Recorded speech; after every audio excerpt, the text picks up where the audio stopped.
everybody. It's Just in Case of American Newscape, joining our friend and media personality, Jerry Maldonado, back for another installment of Meatball Therapy.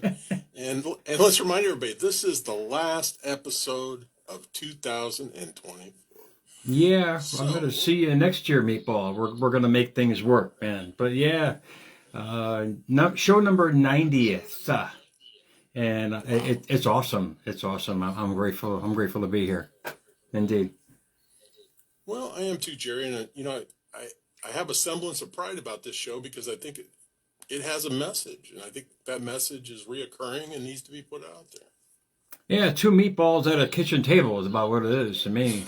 But with a lot of logic and simplicity to life that you and I have mastered in our own little realm of thinking. And we love sharing that. I love sharing the information. I really love it juices me to come on here and to share with my Facebook audience, with your audience. It's just the secrets we weren't told as kids. We weren't told this stuff that could have brought so much peace. But in essence, we can help one, we can help another, and it'll just move on. The energy just emits everywhere.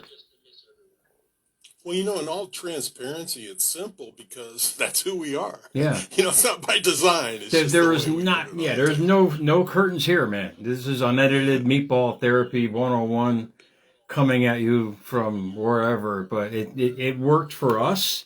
It's our own logic. And if you guys like it, take it, run with it. I mean, there's no fee except you got to pay me there, Meatball. We're on show number 90. I'm looking for my check, man. Looking for his remuneration. Hey, Jerry. Let's resolve to do something about that, but resolutions matter. So why don't you explain why?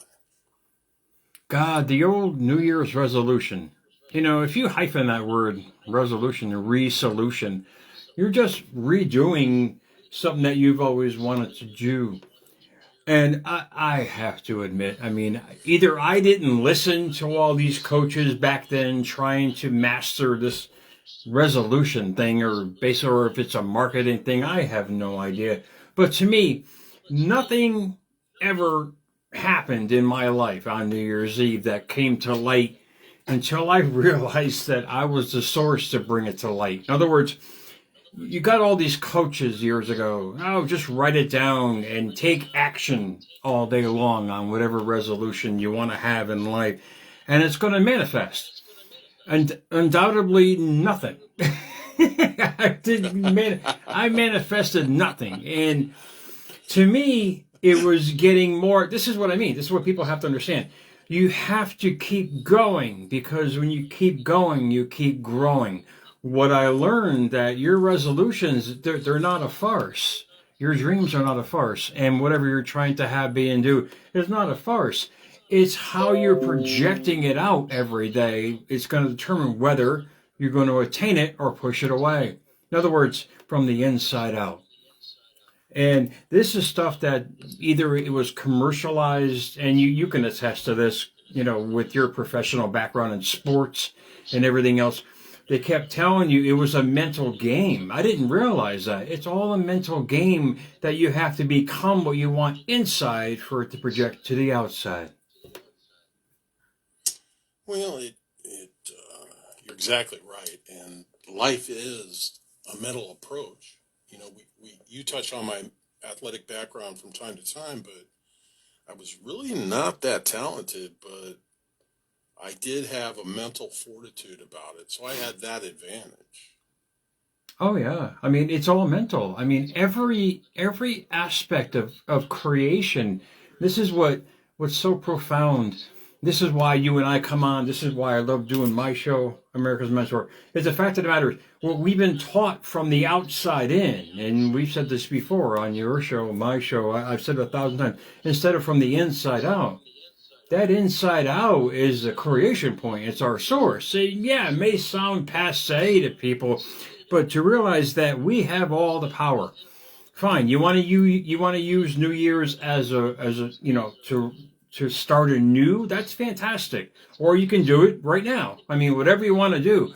But you have to come to the conclusion. You have to redo what you're thinking about. You have to redo what you're feeling every day. And to do that takes, in your case, with your professional background in athletics, repetition, mental repetition. Your mental diet should be 10 times more important than your actual physical diet. It all starts within. Every facet, it wasn't until I learned that and started to apply that and adapted that, then the goal started to make sense because everything I wrote down, believed, perceived, I achieved. And it's really that simple. Everything is an inside job. Everything that we have, be, do, create, all starts within. And when everybody realizes that, they're only attracting their equal in everything they do, then they realize what they're bringing to light. Well, you're exactly right. And we're not born with that gift. It's a revelation. We have that moment in time Great point. where we start to Great have point. these micro revelations, and that's probably what you've got mail revelations that send us on that path. And it's all learned behavior, all learned behavior. For you and I, it's ingrained. Who was it that ingrained it in us? We ingrained it in ourselves. But how do we do it? I'm sorry. No, I'm sorry. We did it by redoing it and redoing it and redoing it. We didn't take no for an answer. And this is what people have to realize for themselves. You don't take no for an answer. If you want something, if you desire something, it's not the physical part that's going to bring it to you. It's the mental part that's going to create the ways to bring it to you. And that's a hard revelation to come to. And that the book of Revelations depicts that perfectly in so many ways, because we have to resolve the old issues to bring about the new resolution that you're trying to attain. And when people can grasp that epiphany in their life to realize what they've been doing wrong, that's why you have to keep going to keep growing. You have to keep redoing and trying until you finally realize internally, mentally, you could be blocking what you're trying to attain through past hurts, pains, blocks, whatever you want to call it. But your mentality indeed creates your physicality. When I simplify, I say baby steps, but it's increments. We make this growth in increments, and that's all. It's redoing. I mean, it's learned behavior. It's what Right. we're and we thrive in it. We thrive in that opportunity to learn this. Right. You're exactly right. It's learned behavior, and until people realize, maybe it's me. I don't know. Maybe and you. It just seems that people have given up way too early on what they're trying to attain by watching way too much television. They're watching the interest rates are high. And they're watching way too much negativity, which in turn is getting ingrained to their subconscious mind. That's impeding the process. We of course, Christmas was yesterday. I had my daughters here. I made them breakfast. And each one of them has been conditioned individually. I got one who's up and hyper. I got one who's down. The economy sucks. So I'm trying to get this parable. And I got my oldest one is sitting there saying, Dad's cool. So I got three different personalities going on here. One that watches the news, which is my youngest one, who's all into, the energy field and understanding. My middle one, my CEO, my mental strong point, is the most negative thing on the planet. And I got my oldest one who's just passe and just saying, it's all cool. It's all Dad's job. But when you realize that what you're putting in is going to come out, whether it's the information you're getting. So why not create a resolution of learning who you are? When you learn who you are, you're going to realize what you're attracting. You're going to realize every facet, every flaw that is deterring you from attaining those desires that you write down or journal every day. It's the analysis of self that people are so afraid of. That they're afraid to start dictating that true person because they're going to realize some harsh truths. That's the epiphany. That's when you realize, wait, I'm completely and utterly blocking everything I'm trying to attain by what I perceive myself as. Ask any rock star. I had the great opportunity to interview the Ted Nugents and other rock stars like himself, it was all an inside job. They played 1,000 shows inside before they actually played the stage outside. Ask anybody who's successful in their own way, mind you. It doesn't have to be this monicum of monetary success. But they've all played their life on the inside the way they wanted it, and it just manifested on the outside. Well, and people need to understand that you and I think we do have a good grasp of ourselves and understand ourselves, but we still see our shortcomings. So even in what we're accomplishing, we still recognize that we have shortcomings, and we always can work on stepping around them, trying to improve those weaknesses that we have, and learning how to deal with it. And that's where self-analysis, now I used a big word that I shouldn't have, but, in simple terms, I'm always looking in the mirror. What am I looking at? I'm looking into my soul is what I'm looking at. Yes. And Yes. Great giving point. myself a fair assessment, and trying to. And some days I'm better at it than others, and some days I'm too sexy for my shirt, but those days are far and few between. I thought you were really getting serious for a moment there. I was. You changed the topic. But no, you're right. I mean, this is what people are afraid of. They're afraid to see who they really are. They think life's the problem, and they're making up these excuses why things are happening in their life when they just look in the mirror. And you and I have stated this. I mean, it's become repetitive and redundant in a lot of ways. But until you understand who you are, you can't attract what you really want in life. Because you have all these roadblocks of trauma and hurt and past experiences. I mean, this is what I journal every day. It's a direct reflection of who I am at the present moment. Am I projecting the right person? Am I projecting the right energy? A lot of people have a hard time asking themselves that question because they're too busy blaming everybody else and playing the victim mentality rather than the victor mentality. You start grasping that for yourself. You start understanding who you truly are. Life is not a game anymore. Life is just a field of energy that you are sending out every day. It may sound kind of imaginary, kind of thinking, but indeed, that's what Einstein was talking about, and that's why everybody laughed at him, because they said, what do you mean universe? They thought their solar system. No, they're talking about the subconscious mind, the mindset, the creativeness. We're using that frontal lobe to create the most amazing life, but you got to get past the old you. Got to get past the person that you used to be to create who you want to be in life. I think I realized why they were laughing at Einstein. Maybe he did that imaginary air quotes thing like you just did a few minutes ago. Look at it. I mean, look at him. The guy was the shovel 24/7, but he understood. I don't know where he was depicted the closest thing to God, as they said in a lot of writings, because he understood with mathematical precision how things are created. And this is great because if people start to understand that and look under guard and realize how truly powerful, because we all have the same power. It wasn't just him. His brain wasn't. We all have the same power. And I just dropped my pen somewhere. But we have the same power to do anything we want. But until we understand that power, we start using it correctly, pointing it directly at what we want, it's not going to manifest. You get out of your own way.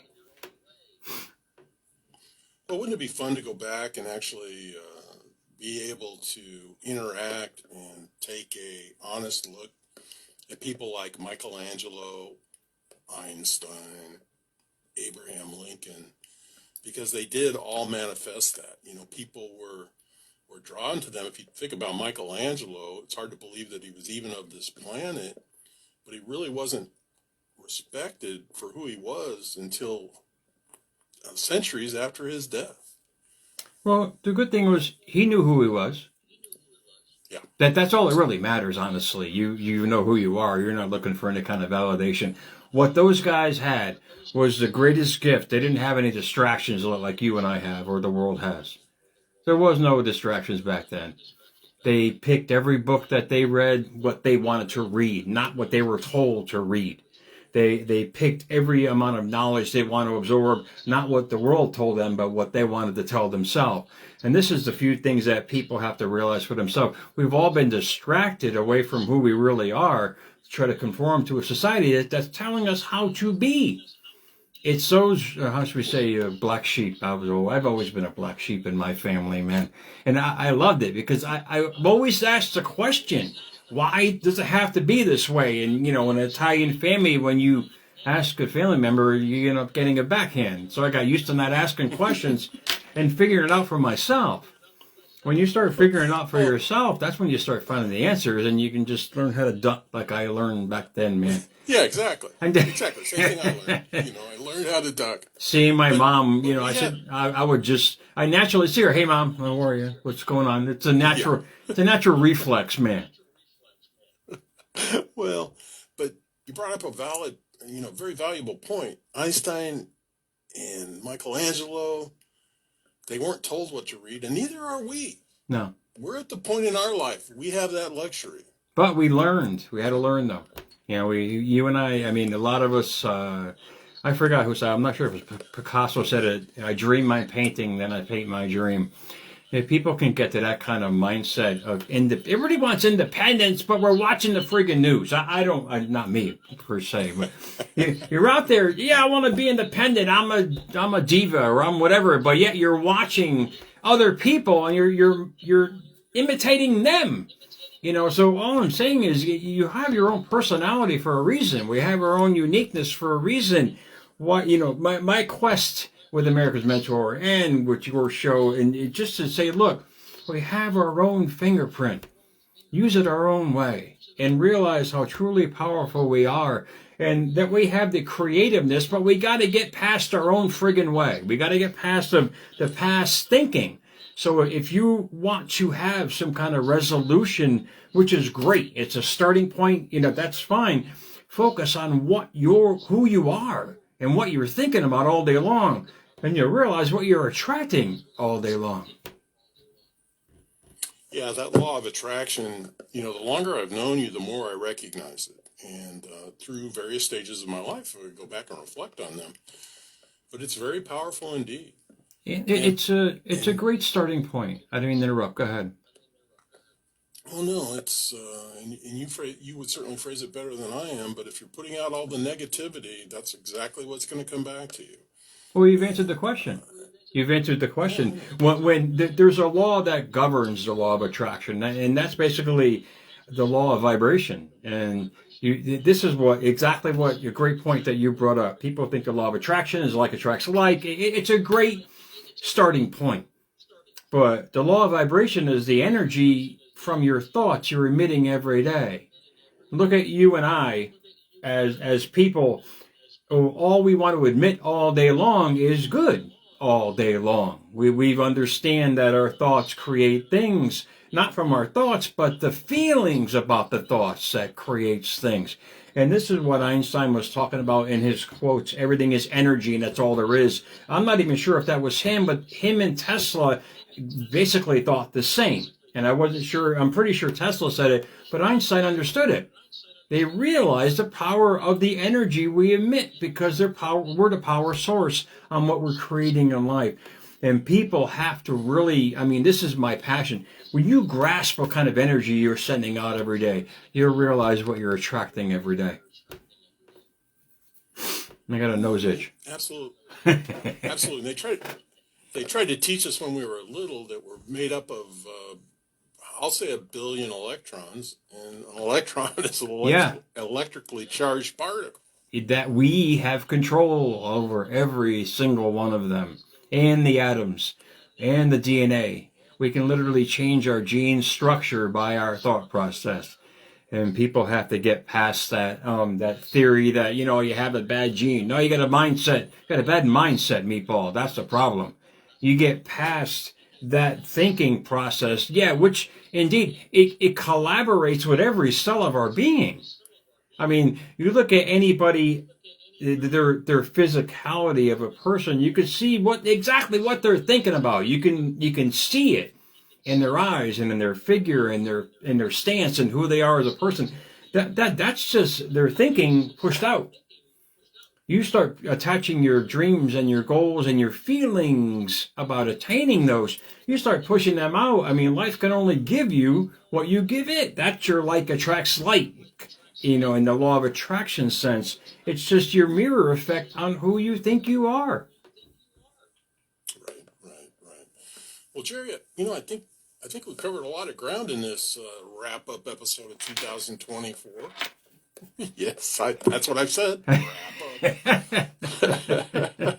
Not Yeah. to be confused with last week, but Blessed friggin' year we had. A blessed year. I wish that upon everyone. Um, to end this year or this second with an attitude of gratitude, understanding of who you are, pushing that narrative out every day, and realizing, yeah, there is a better place for me, but it starts all within me. I'm the source. I'm the person that creates it all in my life. You take responsibility in life, you create the most amazing opportunities from taking responsibility. right. And I'd like to wish everybody incremental growth. It's something we all need, and make that growth for the positive. And happy New Year to all of you guys. I wish, because a world that thrives is a world that survives. You get to that point in life where all you think about is thriving in everything you do. Put a couple of billion people with the same mindset, the collective consciousness. My goodness, what a world it would be. Absolutely. Well, Jerry, thank you, and happy New Year to you, You you too, and yours, indeed. as Gomer would say. So, hey everybody, this has been Justin Case and Jerry Maldonado bringing you Meatball Therapy. We want to thank our Facebook audience for joining us through American Mentors Radio. Thanks for joining us. Remember, additional information and links provided in this video's read more. Today is the day to subscribe to this channel. Please learn more about Jerry Maldonado and Meatball Therapy when time permits.